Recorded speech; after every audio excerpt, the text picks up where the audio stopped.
स्वागत है आपका अपने YouTube चैनल सक्सेस की ऑफिशियल में। आज हम लोग इतिहास के लघु उत्तरीय प्रश्न का प्रश्न संख्या 11 से 15 तक को हल करेंगे।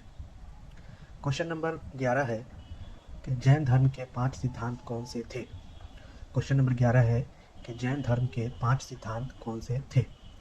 तो जैन धर्म के जो 5 सिद्धांत थे वो थे अहिंसा, सत्य, अस्तेय, अपरिग्रह, ब्रह्मचर्य।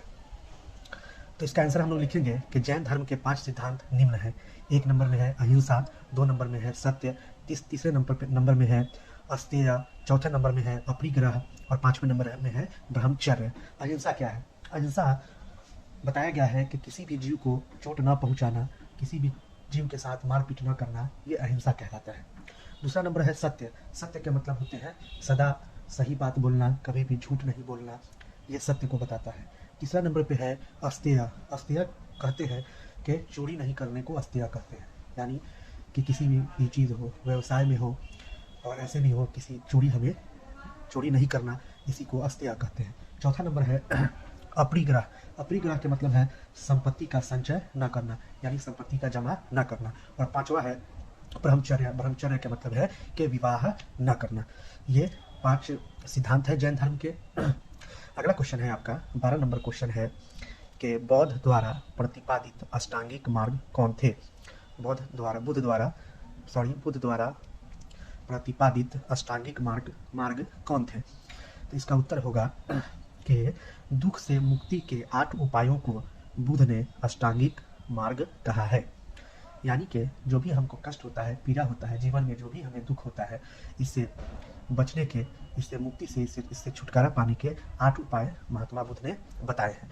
पहला है सम्यक दृष्टि, दूसरा है सम्यक संकल्प, तीसरा है सम्यक वाक्य, चौथा है सम्यक कर्म, 5वां है सम्यक जीविका, 6ठा है सम्यक व्यायाम, 7वां है सम्यक स्मृति और 8वां है सम्यक समाधि। तो सम्यक दृष्टि के मतलब होते हैं कि हमें हमेशा 4 आर्य सत्य में विश्वास करना चाहिए। दूसरा नंबर है सम्यक संकल्प, हमें मानसिक और नैतिक विकास की प्रतिज्ञा करना चाहिए। तीसरा नंबर है सम्यक वाक्य, इसमें हमें हानिकारक बातों और झूठ नहीं बोलना चाहिए। चौथा नंबर है सम्यक कर्म, हमें गलत काम, हानिकारक काम नहीं करना चाहिए। 5वां है, इसमें उन्होंने बताया है सम्यक जीविका, इसमें उन्होंने बताया है कि हमें गलत चीज़ों का व्यापार, हानिकारक व्यापार, गलत व्यापार नहीं करना चाहिए। 6ठा है, उन्होंने कहा है सम्यक व्यायाम, हमें अपने आप को सुधारने की कोशिश करना चाहिए, हमें अपने आप सुधारने की कोशिश करनी चाहिए, हमें चाहिए कि जो भी गलत चीज़ें हमारे अंदर है उसको हम छोड़ दें।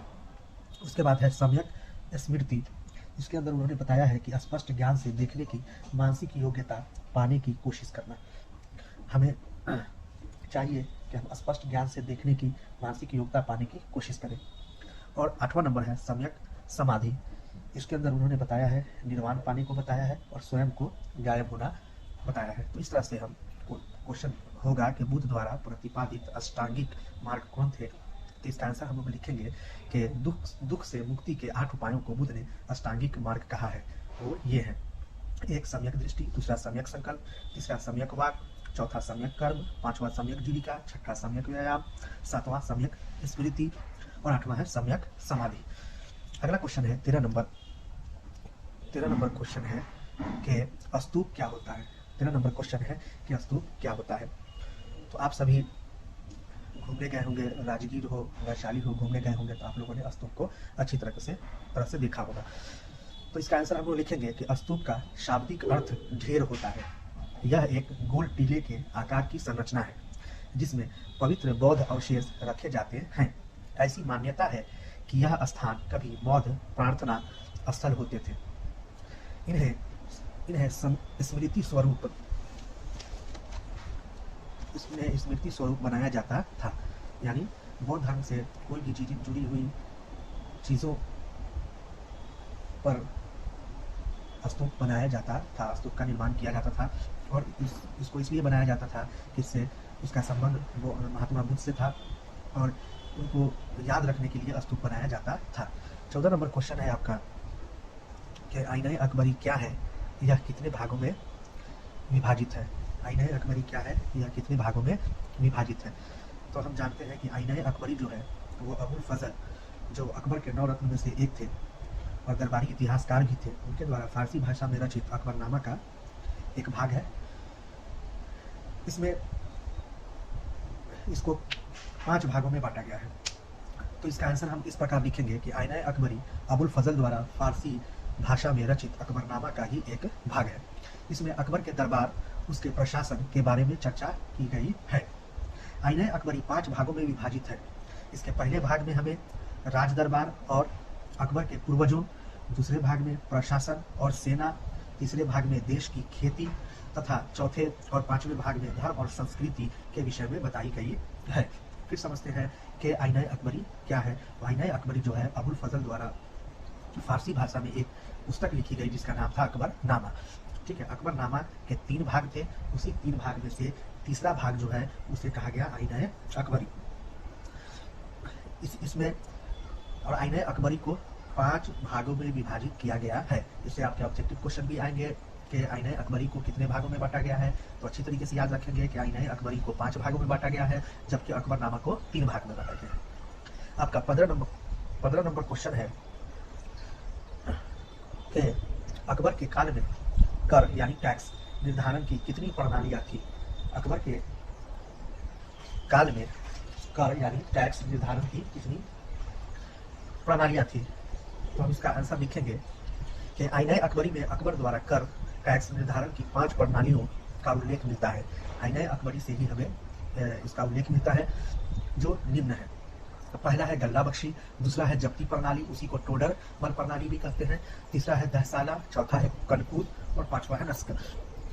तो गल्ला बख्शी जो था, इस गल्ला बख्शी में जो टैक्स लिया जाता था वो लिया जाता था तैयार फसल का 1/3 हिस्सा लिया जाता था। जब फसल तैयार हो जाता था तो उसको जाके 3 भाग में बांटा जाता था और 1 भाग टैक्स के रूप में ले लिया जाता था।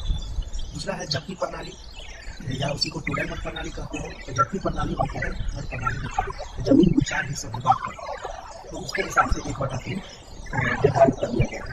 ठीक है, आप जब डिटेल्स में पढ़ेंगे तो आपको पता चलेगा कि इसमें 4 हिस्सों में बांटा गया था। ठीक है, जिसे कोलर, पड़ोसी, चाचर और बंजर कहते हैं, उसके हिसाब से टैक्स लिया गया है। तीसरा है दहसाला। दहसाला एक फारसी का लफ्ज़ है, साला बने साल, 10 साल। दहसाला में होता था क्या, 10 साल की फसल का अनुमान लगाकर उसे टैक्स लिया जाता था। अगला है कनकूद। कनकूद क्या होता था कि फसल फसल पक के तैयार हो जाता था तो फसल का अनुमान लगाकर टैक्स फिक्स कर दिया जाता था। नस्क में था तो पूरे गाँव की फसल का अनुमान लगाकर टैक्स फिक्स कर दिया जाता था, तो पूरे गाँव से हमको इसका टैक्स चाहिए।